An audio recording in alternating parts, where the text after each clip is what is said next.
네, 이제 본격적으로 저자를 만나 Q&A 시간을 가져보겠습니다. 먼저 소개 잠깐 드리도록 하겠습니다. 전 서울중앙지검장 등을 역임하신 이정수 변호사님입니다.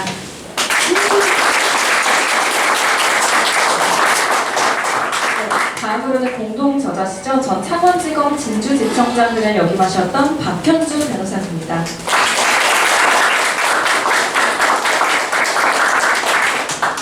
현재 두 분 다 중앙행남부 법률사무소의 대표 변호사로 계십니다. 오늘 부 Q&A는 이 유튜브를 통한 질문을 비롯해서 각계 다양한 의견을 수렴해 질문을 모아봤는데요. 먼저 첫 번째 질문부터 드리도록 하겠습니다.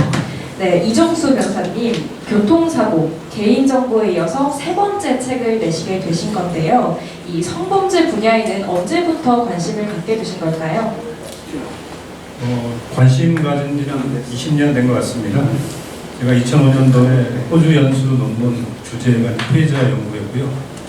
그 후에 이제 석사 논문 주제도 피해자 연구였고, 그 후에 대검에 이제 피해자 인권과라고 있습니다. 그 만들 때 제가 좀 기여를 했고, 그 자리에도 또 일을 한 적이 있습니다.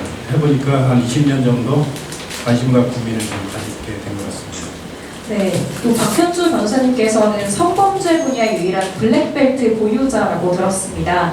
이게 블랙벨트라고 하면은 말 그대로 검은 띠, 굉장히 고수의 느낌이 있는 건데 이 블랙벨트는 어떤 분이 받을 수 있는 걸까요?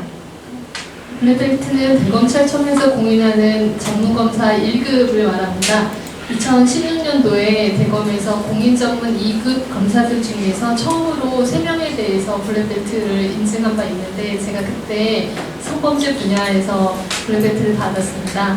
당시 제가 부부장 검사였는데 아마도 후배들 앞으로 잘 지도하라는 격려 차원에서 받았던 것 같습니다. 이런 질문도 있었습니다. 이제 신체 부위에 따라 성범죄가 되고 안 되고의 차이가 있나요? 이를테면 머리카락을 만지면 성범죄인가요? 성희롱인가요? 그리고 만지는 신체 부위에 따라 죄명이 달라지나요? 이번에는 이정수 변호사님께서 답변해 주시면 감사드리겠습니다.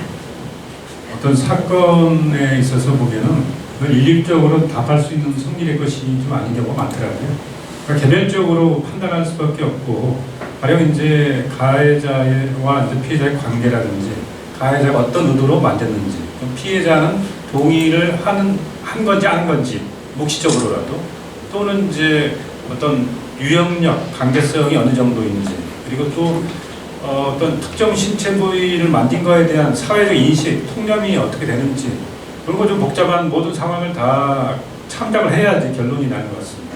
네, 그럼 이번에는 실제 기업에서 Q&A로 남겨주신 질문을 말씀드리겠습니다. 변호사님, 직장인들의 회식 자리에서 어떤 행위들이 문제가 될 수 있을까요? 라는 질문입니다. 예, 성범죄 분야는 정말 시대에 따라서 많은 변화를 겪은 것 같습니다. 제가 그러니까 초임 법률가로서 처음 업무를 시작할 때만 해도 저희 이제 공사들 중에서도 이게 범죄가 돼라고 했던 사례들이 20년이 지난 지금은 아무도 의문을 갖지 않는 사례들이 많이 있습니다. 그러니까 특히 이제 직장 내 성희롱이나 성추행은 그런 사례들이 또 많은 것 같습니다. 저희가 회식 자리에서 간혹 러브샷도 하고 또 팔짱도 이성 간에 끼는 경우들도 있지만, 그러니까 그게 어떤 업무상의 지위를 이용하거나 아니면 강요에 의한 경우라고 하면 그건 직장 내 성희롱일 뿐만 아니라 그러니까 강제추행 내지 업무상 위력추행죄로 그러니까 처벌받을 수 있는 여지가 있기 때문에, 그러니까 직장 내 문제라고 한다면 특히 그 부분에 대해서 좀 직장 내에서의 교육이 필요한 부분이 아닐까 생각됩니다. 그 기업 내, 직장 내 그 성희롱 예방 교육이 좀 중요하다고 봅니다. 어떤 형식적으로 하는 게 아니라 사례 위주로 좀 실질적으로 했으면 하는 생각입니다. 어떤 경우에 이게 성희롱이고 어떤 게 성추행이 아닌 경우가 좀 헷갈릴 때가 많거든요. 그걸 미리 사전에 서로 공유하면서 이제 공감대가 좀 형성이 돼야 된다고 생각합니다.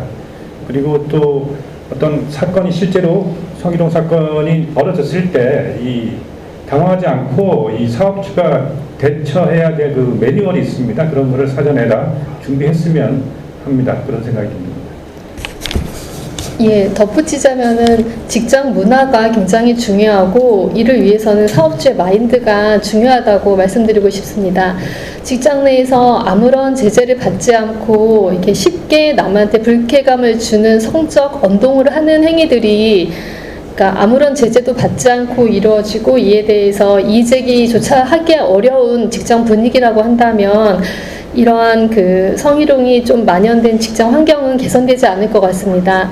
만일 성희롱 사건이 직장 내에서 발생했을 때 이에 대해서 사업주가 단호히 대처한다면 어떤 회사 리스크도 줄일 수 있는 그런 길이라고 생각됩니다. 지금 우리 이제 안녕 기자님께서 말씀하신 이제 부재중 통화, 그다음에 발신 그 전화번호 없는 전화들이 계속 걸려오는 경우에 그러니까 제가 전화를 받지 않았다 하더라도 그게 어떤 스토킹 행위로 인정될 수 있는 그런 이제 여지가 생겼다고 볼 수 있습니다. 무엇보다 초기 대응이 중요할 것 같습니다. 이거를 숨기지 말고 주변에 도움을 요청하는 것이 좋다고 생각합니다. 그 여성 긴급전화 1366이나 또는 그 해바라기 센터 이런 데를 활용하면 좋을 것 같습니다.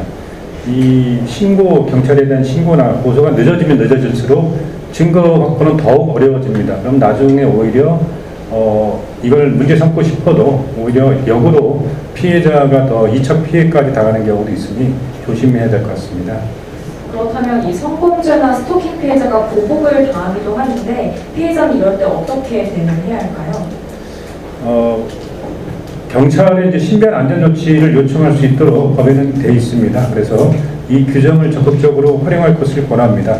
그리고 또 경찰에다가 신변 보호용 스마트워치를 좀 교배달라고 요청해서 위급 상황 때 누르면 또 경찰이 출동하게 돼 있거든요. 그런 것도 있고 또 하나는 이제 저희가 이제 그때 논문 쓰다 보니까 보복을 언제 가장 많이 당하는 그 시기를 봤습니다. 보니까 그 가해자가 경찰에 체포됐다가 석방됐을 때 그리고 재판받고 집행유예로 풀려날 때 이때가 보복 심리가 상당히 높은 수준입니다. 그래서 이때는 어떻게든 그 정보를 경찰에나 요청을 해가지고 그 당시는 좀 그때만큼은 좀 피해야 됩니다. 그래서 미리 대비를 좀 할 필요가 있다고 생각합니다. 네, 질문이 몇 개 남지 않았는데요. 최근에는 또 딥페이크 성범죄가 기승을 부리고 있습니다. 특히 학생들 사이에서 문제가 되는 경우가 많은데 변호사님들께서 생각하시는 근본적인 해결책은 무엇인지 여쭙고 싶습니다. 최근에 이제 이 딥페이크가 문제가 많이 돼서 경찰에서도 단속도 많고 그리고 사법기관에서 처벌도 점점 강화되고 있는 추세입니다. 근데 이런 처벌도 매우 중요한데 그에 못지않게 근본적으로 어떤 교육적인 차원 내지는 사회적 인식이 좀 바뀌어야 되지 않나 싶습니다. 이게 어떤 딥페이크가 어떤 아주 중요한 범죄임에도 이 범죄라는 인식이 별로 없는 이런 느낌이 있습니다. 특히 이제 젊은 분들에게 그런 인식이 강한데 그래서 근본적인 해결을 이제 생각한다면 당장은 좀 어렵겠지만 장기적으로 어렸을 때부터 초등학교 시절부터 법교육에 대한 법률 예방 교육에 대한 그런 필요성이 좀 느껴집니다. 성폭력 범죄를 이제 처벌하는 특별법이 성폭력 범죄 처벌법입니다. 간략하게 그렇게 줄여서 말하는데요. 그러니까 개정 전에는 그러니까 불법 촬영물 이제 말하자면 저희가 이제 예전에 몰카라고 말했던 이제 몰래 찍는 그리고 그 몰래 찍은 영상물을 유통시키는 이런 행위들에 대해서 처벌하는 그런 규정이었습니다. 근데 나아가서 이제 그 법을 개정해서 딥페이크 성착취물에 대해서도 소지하거나 구입하거나 저장, 시청하는 경우에도 처벌하는 규정을 신설했습니다. 그러니까 이때 아동 청소년에 대한 그 성착취물이라고 있죠. 그러니까 같은 처벌인데요. 그 규정과 유사하게 처벌하고 있고 나아가서 편집 영상물들을 반포한 경우에도 처벌하고 있습니다. 만일 이게 영리 목적으로 이루어진 경우라면 3년 이상으로 가중해서 처벌하고 있고 이 딥페이크 착취물을 가지고 타인을 협박했을 때는 징역 1년 이상으로 강하게 처벌하는 규정을 신설했습니다. 네, 어느덧 마지막 질문입니다. 이 책을 읽는 독자들께 전해주고 싶으신 말씀 한 말씀씩 부탁드리겠습니다. 상담하다 보면은 실제 접하는 사건들은 이 책에 있는 사건과는 조금씩 결이 좀 사실관계가 좀 다릅니다. 그래서 이 사례를 일반화할 게 아니라 이 구체적인 사건을 접하신 분들은 당하신 분들은 어떤 변호사나 법률 전문가의 도움을 받아서 자기에게 맞는 솔루션 해법을 구체적으로 찾는 것이 중요하다고 생각합니다. 이제 부모님들 그리고 청소년들도 그러니까 어떤 행위들이 문제가 될 수 있고 그러니까 법에 저촉될 수 있는지 좀 고민해보고 공부할 수 있는 그런 기회가 되었으면 합니다. 감사합니다.